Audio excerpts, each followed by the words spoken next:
बुखारा से गागान 8 मील के फासले पर है। दोनों शहरों के दरमियान छोटी लाइन की रेलगाड़ी चलती है। ये रेलगाड़ी पिछले कई रोज से बंद थी, इसलिए सारा फासला पैदल ही तय करना पड़ा। गागान मेन लाइन पर बहुत बड़ा रेलवे जंक्शन है। यहाँ से ताशकंद, फरगाना, तिरमज, इश्काबाद और मास्को हर तरफ गाड़ियाँ जाती हैं। स्टेशन पर पहुंचा तो पता चला करशी की तरफ हफ्ते में एक दिन लोकल ट्रेन जाती है। बाकी तमाम गाड़ियाँ फौजी साजो सामान और फौज के लिए वक्फ हो चुकी हैं। गागान स्टेशन के करीब पारसियों का एक रेस्टोरेंट था। मैं अंदर जाकर बैठ गया और सब्ज चाय का ऑर्डर दिया। एक बड़े मियाँ चाय लेकर आए, मेज़ पर चायदानी रखी, मेरी तरफ देखा और बड़बड़ाए, या यज़दान हमा अस्तु बा हमा निगरान, यानी कि ए खुदा सब कुछ तेरी तरफ से है, तू ही सबकी हिफाजत कर। मैंने घूर कर बड़े मियाँ को देखा। वो चाय रखकर चले गए।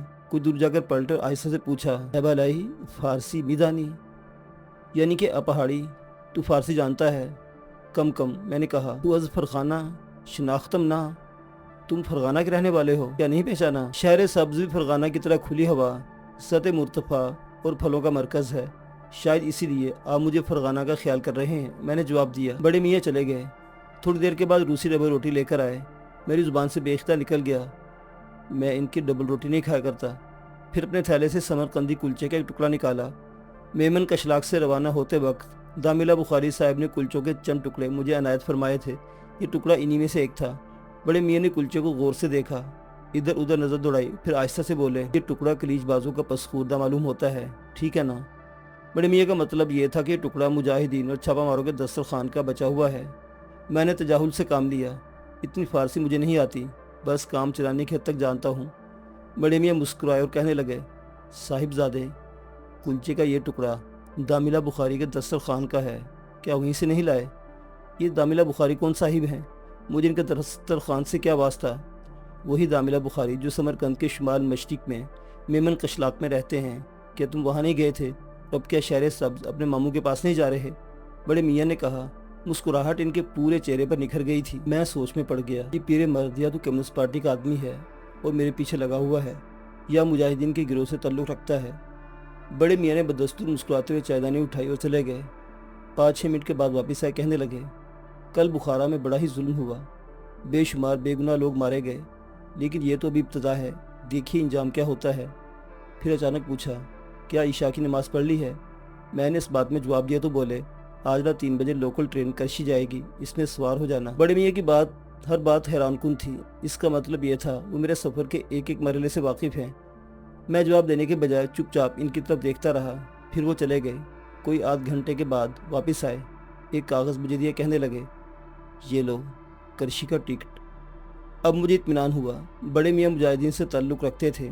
ख्यालात की एक रोज़ ज़हन में दौड़ गई। बुखारा में अफ़गान मुश्तार का जो तर्जुमान मुझे मिला था वो भी मुजाहिदीन का ही आदमी था। शायद इसे मेरे बुखारा पहुँचने की इत्तला मिल चुकी थी, और जिस तरह बड़ी मियाँ ने कुलचे के टुकड़े से पहचान लिया था, इसी तरह इस नौजवान ने भी मुझे किसी ऐसी अलामत से पहचान लिया होगा। तभी तो बड़ी बेतकल्फ़ी से मिला था, जैसे बड़ा पुराना शनासा हो। फिर तसव्वुर में पहाड़ों में जा निकला, जहाँ मुजाहिदीन गुज़श्ता 11-12 बरस से कम्युनिस्टों के खिलाफ जंग लड़ रहे थे। बड़े मियाँ खामोश खड़े मेरे चेहरे का उतार चढ़ाव देखते रहे। फिर मैं ख्यालात की दुनिया से उभरा और जुर्रत करके पूछा, दामिला बुखारी किस हाल में थे? बड़े मियाँ हंस पड़े और बोले, कारी अलमासी दुरुस्त अस्त। फिर एकदम संजीदा होकर कहने लगे, करशी गज़ार किताब और शहर सब्ज़ में हालात अभी मामूल पर हैं। करशी में एक कज़िल चायखाना, स्टेशन के बिल्कुल करीब। इस चायखाने में ठहरना, चोरों में पनाह लोगे तो चाय नसीब होगा। मैंने टिकट और चाय के पैसे दिए, जो बड़ी मियाँ ने ले लिए। कहने लगे, ये तुम्हारे हिसाब में जमा कर दिए जाएंगे। फिर फी अमानिल्लाह कहा और रुखसत हो गए। रात 2:45 बजे मैं स्टेशन पर पहुंचा। मुसाफिर खाना भरा था। टिकट घर के आगे लंबी कतार लगी हुई थी। मेरे पास तो टिकट मौजूद था। मैं प्लेटफार्म की तरफ बढ़ा। दरवाजे पर एक सुर्ख फौजी खड़ा मुझे रोक कर चिल्लाया, परमट परमट। मैंने अनजान बनकर वही टिकट दिखा दिया। अल्लाह ने मेरी मदद की। संतरी ने देखने की जहमत गवारा न की, टिकट को परमट समझा और मुझे अंदर जाने की इजाज़त दे दी। गाड़ी ठीक 3 बजे आई और 5 मिनट ठहरी। हर डिब्बे के दरवाजे पर एक फ़ौजी संगीन लिए खड़ा था। हमारे टिकट पर डिब्बे का नंबर लिखा होता है, लेकिन मेरे टिकट पर कोई नंबर ना था। मैं एक दरवाजे पर पहुंचा, मगर किसी फ़ौजी ने अंदर जाने न दिया। इसी तगोदो में गाड़ी चल पड़ी और दरवाजे बंद होने लगे। मैंने एक फ़ौजी की मिन्नत समाजत की, इसे तरस आ गया। वो ज़रा एक तरफ हुआ और मैं ऊपर चढ़ गया।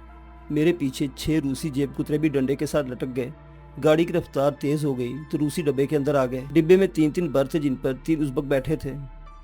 शर्की बुखारा के बारोब चेहरे, लंबे कद, मटके जैसे सर, मेरी कलाई के बराबर मोटी मोटी उंगलियां, लंबे चुगे और एक एक थान खद्दर की भारी भरकम दस्तार। अचानक 6 खिजे रूसी बदमाश मुझ पर पिल पड़े और मेरा सामान छीने मुझे उठाकर बाहर फेंकने की कोशिश करने लगे। मैं मदद के लिए पुकारा मगर उन उज़्बकों में से कोई टस से मस न हुआ। रूसी मुझे बेतहाशा पीट रहे थे और मैं चीख चिल्ला रहा था। रूसी बदमाश सबके सब हट्टे कट्टे और गठीले जिस्म के थे। एक ने पूरी कुव्वत से मेरी गर्दन पर मुक्का मारा। मेरा सर चकराया और आंखों तले अंधेरा छा गया। बेख्तियार चिल्लाया, ऐ अल्लाह मेरी मदद कर। खुदा का नाम जुबान पर क्या आया। रूसी बदमाश और बिफर गए। एक ने माँ की फोश गाली दी और चीखा, रूहानी कुत्ते। और फिर सब ने लात और मुक्कों की बारिश कर दी। साथ ही साथ गालियों की गर्दान शुरू हो गई, तेरे दीन पर, तेरे खुदा पर, तेरे कुरान पर। मैंने हर चंद मुकाबला किया मगर वो 6 थे, मैं तने तनहा। उन्होंने मुझे गिरा लिया और मेरी टांगें और बाजू पकड़कर खिड़की से बाहर फेंकने लगे। अचानक साथ वाले डिब्बे का दरवाज़ा खुला और कंडक्टर हाथों में बत्ती ले नमदार हुआ। इसे देखते रूसी बदमाश दूसरे डब्बों की तरफ चक्कर हो गए। मैंने कंडक्टर को सारी बिपता सुनाई। वो मुझे साथ वाले कमरे में ले गया और ऊपर की एक बर्थ पर बिठा दिया। मेरे जिस्म का रुआं रुआं दुख रहा था, मुक्कों और थप्पड़ों से मुंह सूज गया था। डिब्बे में बैठे हुए लोगों ने माजरा पूछा। मैंने सारी दास्तान कह सुनाई। पता चला कि ये तो रूसी चोरों और लफंगों का वतीरा हो चुका है। गाड़ियों में लूट मार आम हो चुकी है। जिसे चाहते हैं लूट लेते हैं और उठाकर गाड़ी से बाहर फेंक देते हैं। कोई दाद है ना फरियाद, उल्टा फरियादी मुजरम करार पाता है। किसी शख्स को बीच बचाओ और मजलूम को छुड़ाने की हिम्मत नहीं पड़ती। सुनवाई या तो कम्युनिस्ट पार्टी के मेंबरों की होती है या नौजवानों की कम्युनिस्ट तहरीक के अरकान की। इन लोगों ने मुझे मशवरा दिया है कि तुम अपने आप को कमसुमल जाहिर करो वरना उल्टा तुम ही मुजरम ठहरोगे। मैंने कहा, ये तो मुझसे ना हो सकेगा। थोड़ी देर के बाद रेलवे पुलिस के 2 सिपाही और कंडक्टर 3 बदमाशों को पकड़ लाए। बयानात हुए। चुनाचे मुझे रूहानी करार देने के बाद इन्हें छोड़ दिया गया। सुबह सवेरे करशी के स्टेशन पर उतरा। शहर जाते हुए 2 काज़कों का साथ हो गया। ये काजी कौम परस्त मुनव्वरीन में से थे, यानी वो लोग जिन्होंने रूसी कम्युनिस्टों के चुंगल से निजात पाने के लिए काज़कस्तान में तहरीक शुरू कर रखी थी। इनमें से एक साहिब बहुत ऊंचे पाए के वकील थे। मेरी दास्तान सुनकर बड़ी शफकत और हमदर्दी से पेश आए और मुझे अपने साथ शहर की सुर्ख रेस्तोरां में ठहराया। इसी दिन शाम को 5 बजे रेलवे मैदान में एक फौजी इज्तिमा हुआ। दरअसल करशी के एक मशहूर आलिम दीन के खिलाफ फौजी अदालत में मुकदमा चलाया जा रहा था। शहर भर में मनादी की गई और आवाम को हुक्म दिया गया कि वो मुकदमे की कार्रवाई देखने के लिए जमा हों। फौजी जत्था कोई 80-90 सुर्ख फौजी पर मुश्तमिल था। मैदान के किनारे पर अदालत का इजलास हुआ। लोग दूर दूर तक फैले हुए थे। इन मर्द हक को ज़बरदस्त फौजी पहरे में लाया गया। इन पर इल्ज़ाम यह था कि रूहानियत का प्रचार और कम्युनिज्म पर तनकीद करते हैं। मेरा जुर्म इसके सिवा कुछ नहीं कि मैं दावत दीन का जो फ़र्ज़ मुझ पर आयद होता है उसे मैंने अंजाम दिया। मोतज़रीन के दलाइल से मुतमिन करने की कोशिश की और ये काम मैं बहरहाल ज़िंदगी भर जारी रखूँगा। दामिला करशी ने जवाब दिया, तुम जिसे फ़र्ज़ कहते हो वो खिलाफ कानून और बगावत है। रूहानियत का प्रचार कानूनन ममनू है। फौजी जज घुर्राया। दीन बरहक यानी खुदा, रसूल, आसमानी कुतुब, फरिश्ते, ज़िंदगी बाद मौत, खुदा वाहद के आगे अमाल का हिसाब किताब और दुनियावी ज़िंदगी की बद जवाबदेही, ऐसे ठोस अकायद पर मुल्क के आम बाशिंदे ईमान रखते हैं। कम्युनिस्ट निस्फ फीसद से भी कम है और वो भी आए दिन तत्हीर के चक्कर में मुजरिम और बागी करार पाकर ठिकाने लगते रहते हैं।